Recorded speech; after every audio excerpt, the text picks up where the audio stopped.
Annyeonghaseyo, I'm Marshallier, one half of Soju for Two, and this is going to be my review of Fated to Love You, which is a Taiwanese drama that came out in 2008 and had 24 episodes. The main cast for this, some of their names are English names and some of them are Chinese, so bear with me. So we have Joe Chen, who played Chen Xin-yi, Ethan Wan, or I'm not sure exactly how to say that, it sounds Chinese. Then it's Ji Kyun-zi. Baron Chen played Dylan, and Bianca Bai played Anna. And the only one of these people I've seen before was Bianca Bai. She was in Skip Beat, and I actually liked her a lot in Skip Beat. Not so much in this drama, just because you're not supposed to like her quite as much, I don't think. But anyway, so the characters in this, I think right away this is a drama where the kind of relationships in this story aren't that new of an idea, but some of the situations are kind of really crazy. So how it's sort of set up is the main female lead is like sort of a pushover, and everyone calls her Sticky Note Girl, and everyone sort of steps on her. And then the main male lead is sort of the Korean equivalent of a chaebol, and he's like, you know, the lead director and heir to a company, and he's really wealthy. And sort of what happens and how they meet is crazy. So they go to this lovers cruise, I think in mainland China, and they are both sort of stood up, and in different ways.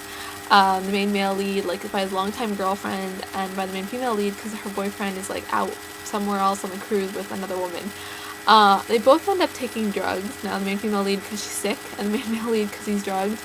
And because of this, they end up having sex. Now they mistake each other for the other people, and it's pretty much crazy, this situation. And this leads to literally the most, I don't know, awkward love scene I've ever seen in anything ever.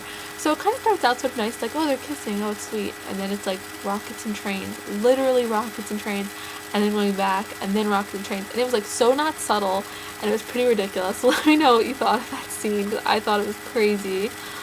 So chemistry, I mean, I do think that a lot of characters in this had chemistry, and I do think there's some interesting chemistry, but I think that my real issue with this drama was just with the male lead. You know, and it kind of goes into the love triangle. I think that though the first situation could kind of be understandable, the rest of it to me seems very, just so unbelievable that he would act this way, and it seemed to me like everything he was doing to both girls was cheating.